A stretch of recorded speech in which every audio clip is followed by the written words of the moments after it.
Maintenant li ñuy remarqué également ci biir surtout l'actualité des Lions mooy l'absence de Sadio Mané présent. Sadio ne figure pas sur la liste mais avant il figurait sur la liste avant que quand même d'après le Pape Thiaw wax avant ñu koy dindi donc yow son absence nan nga ko mën a expliquer est-ce que li Pape Thiaw wax peut-être que yow doy na la comme réponse nee na pour li ko Sadio wax te pour des raisons personnelles li mu wax apparemment am na ñu gis ni y a autre chose derrière am ñu parle qui y en a qui parlent déjà de malaise. Oui, moi j'en connais beaucoup xam naa ci lu bëri mais aussi journaliste aussi doo xam lépp wax lépp. Moi je ne fonctionne pas comme ça. Moi je suis un disciple de Babacar Touré. Il a servi Abdou Diouf sous Abdou Diouf très proche de Diouf très proche de Macky Sall jusqu'à sa disparition. Il est mort avec des secrets, il est parti dans sa tombe. C'est comme ça aussi. du loo xam yëpp ngay wax lépp. La seule chose si boo xam ne man mun naa ko wax te man tollutuma fu may waxee lu yàq par rapport à ma posture et tout je ne veux pas de ça li ma gënaloon rek mooy mu am une meilleure communication et heureusement pour nous Senghor a dégonflé cette crise entre guillemets. Son discours a tout épongé parce que je crois qu'il y a eu juste un problème de communication entre le joueur et l'entraîneur parce que pour man affaire boobu noonu bu amee au niveau de la communication de la fédération et je l'ai dit je maintiens aussi ma position là-dessus. Je pense que la fédération jusqu'à une période récente elle traînait 3 talons d'Achille. Il y avait une administration trop lente et là c'est réglé depuis l'arrivée du jeune Mamadou Diouf qui a été mis à côté de Victor Ciss. maa ngi koy ñaanal yàlla mu jóg fu mu nekk parce qu'il est un peu alité. Au niveau de la commune, au niveau du marketing c'était aussi un gros souci. La fédération munoo wax jëfuñu ay jéego sous l'impulsion aujourd'hui de Youssou Diall du Jaraaf de Dakar et d'autres qui participent. La fédération donc foofu def nañu jéego yu bëree bëri contrairement à ce que les gens disent. Maintenant nag il reste l'autre seul pilier boo xam ne jusqu'à présent il traîne les pieds c'est au niveau de la communication. Ça quand même c'est un boulet boo xam ne ñu ngi fii di ko traîner jusqu'à présent parce que cette affaire là ne devrait même pas parce que déjà en conférence de presse journaliste il faut que nga anticiper nga xam lii kat bu ne tëll journaliste yi dinañ ci agrippé wu. Donc l'absence de Sadio Mané devrait être communiquée avant même la conférence de presse avant la conférence de presse gis nga booy diriger ay genre kii noonu mais qu'est-ce que vous croyez? Regarde les agents de joueurs, qu'est-ce qu'ils font? Moi si je gère la Sadio Mané je veux faire monter les enchères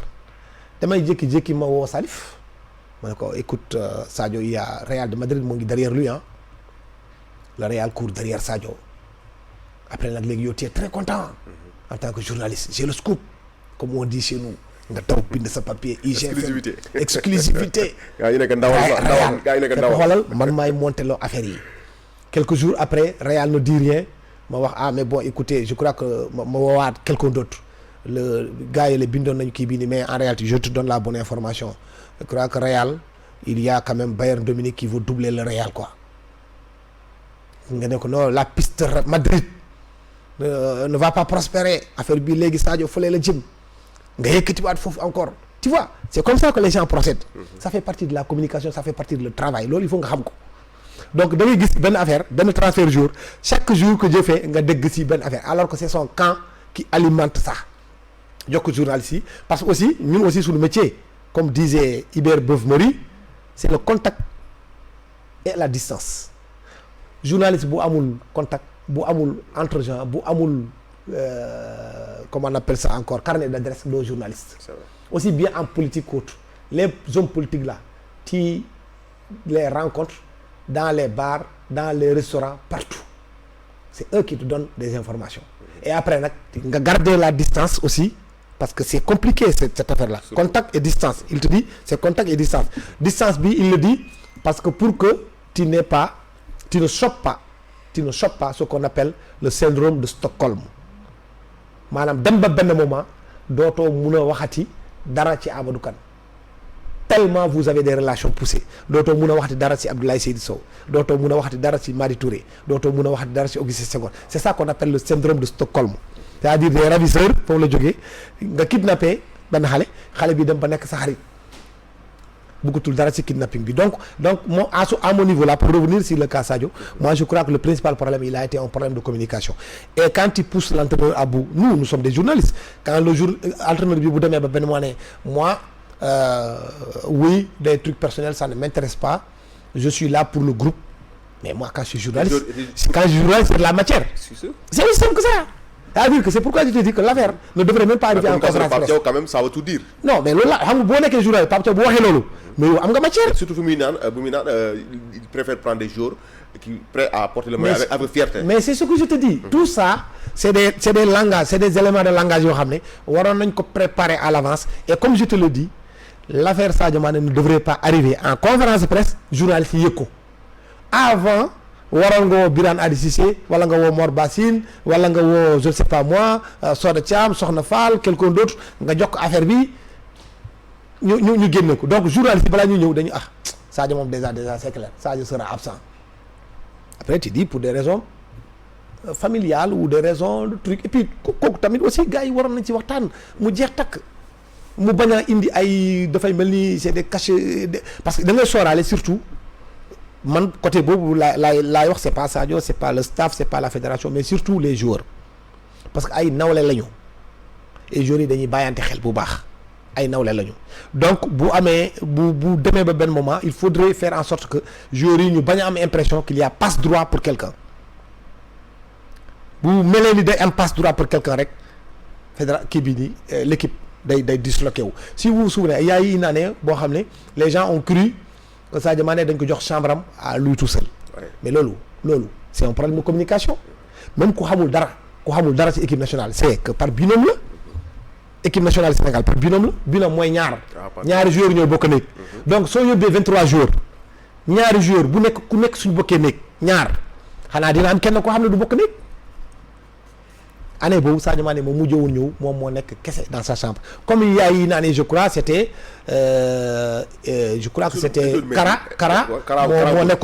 moo nekkoon seul Kara Mbodj moo nekkoon seul dans son truc donc yooyu c'est des détails yoo xam ne soo ko anticiper wul soo ko dégonflé wul day indi problème ci opinion bi surtout que c'est le leader technique les gens vont croire que kii kat dañ koy beral loxo dañ koy kii alors que ça il n'en est absolument rien du tout et la fédération sur ce plan là quand même ils ont même au sein même de l'équipe nationale ils ont benn task force des cadres bu dara amee dañuy ñëw ñu waxtaan seen biir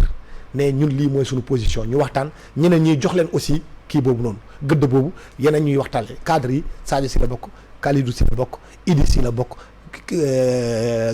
comment il s'appelle Mendy et Edouard Mendy si la bokk ay c'est mag lañ leen jàppee ñëw bu ñu waree waxtaan bu ñu waree revendiquer bu ñu waree réclamer ñooy de waxtaanee leen après dafay mel ni un petit syndicat entre guillemets moom bu ñu waxtaan c'est ça la dimension de libre après nag nga def en place nag benn carnet benn règlement intérieur boo xam ne soo ñëwee à l'heure soo ñëwul à l'heure lii amende bi mooy dal sa kaw boo ñëwee en équipe nationale du Sénégal joueur boo fi gis am na sponsor am amoo droit sol sa sponsor boo fi ñëwee Puma moo fi nekk nga baal ma ci publicité bi Puma ngay sol doo sol leneen boo solee leneen gars yi nañ am fulla ak fayda pour t'interdire lii waroo ko fi defee mu am avertissement nag pour que ëllëg ci biir joueurs yi xam ne ñoom ñëpp si benn carcan bi boo ñëwee équipe nationale du Sénégal lii ngay sol bu ñuy def marche culotte bii ngay sol bu ñuy toog ci table à manger lii ngay sol parce que je crois que règlement boobu noonu am na donc amul kenn ku ci war a génn ci règlement boobu boo ci génnee nag xam ne génn nga ci après ñu teg la à côté ñu avancer. donc yow da nga jàpp ni. et je termine par là je crois que c'était bien que les joueurs montrent qu'il n'y a pas de Mané dépendance sur ces deux matchs-là. Ouais, et ils l'ont prouvé. Osons espérer que ça va continuer comme ça. N'empêche nag Sadio il reste quand même loo ci mun ta wax il reste notre leader technique. C'est lui, c'est comme c'est le Lionel Messi nu mu mel ci Argentine, c'est comme Cristiano Ronaldo nu mu mel même su fekkente ne ñële ils sont presque vers là. Son retour que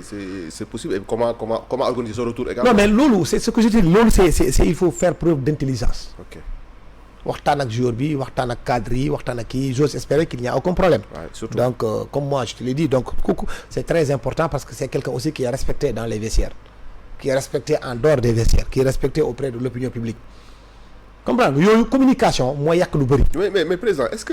que Sadio aussi également amul yow seetloo benn frustration bu nekk ci moom surtout que ce qui s'est passé avant ce récemment bi moom mois de mars bi li xewoon ak sortie bu mu defoon ni